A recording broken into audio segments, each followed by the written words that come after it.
कितीही साफसफाई करा पण ती काय पूर्ण होतच नाही, केलं तेवढं ना कमीच पडतं. तसं मी कालपासूनच साफसफाईला सुरुवात केली आहे, कारण बरेच महिने ना आतून घर असं नीट क्लीन केलंच नाहीये.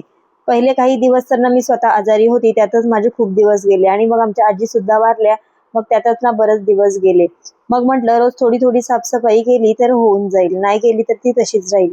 एकदम करायला घेतलं की खूप दमायला होतं. घरातल्या खिडक्या आणि कपाटांच्या वरची जागा ना नेहमी भरलेलीच असते, म्हणून अगोदर ना ते सगळं मी खाली करून घेतलं आणि मला आमची फ्रेम भेटली आणि मग त्यावर एवढा पसारा होता ना, मग कपाट सरकवून घेतलं आणि ना मग त्यामागचा मी कचरा वगैरे ना झाडून घेतला, कारण ना त्याच्या मागे सुद्धा खूप जास्त कचरा जमा झालेला होता.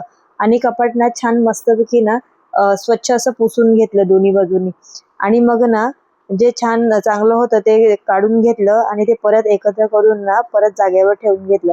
मग हा फॅन पुसायला घेतला. मला काय जमत नव्हता म्हणून मी सावीच्या मामाला कामाला लावलं आणि लगेचच कचरा झाडून घेतला. आणि ना लादी पुसायची होती, पण ना थोड्या वेळाने एसी सर्व्हिसिंगसाठी माणूस येणार होता. मग ना मी कपड्याचे आरसे वगैरे छानपैकी पुसून घेतले आणि हा कूलर पण ना खूप जास्त खराब झालेला, तोही पुसून घेतला. काल डब्बे वगैरे मी घातले होते ना ते परत भरून ठेवले आणि मग ना कपड्यांची मशीन मी लावली होती आणि काही कपडे हाताने धुवायचे होते ते धुवून घेतले.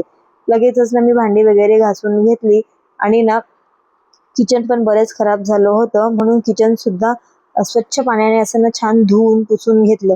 आणि मग ना लाईट सुद्धा गेली होती, तर इतकं गरम होत होतं ना, तर मग मी काय केलं, पहिले स्वयंपाक करून घेतला आणि ना एवढा घाम येत होता ना की काय बोलायलाच नको. आणि लाईट नसली ना, जेव्हा काम करायला घेतलं ना तेव्हाच ही अशी लाईट नसते. तर चला भेटूयात आपण नेक्स्ट व्लॉग मध्ये. आता पुरतं बाय बाय.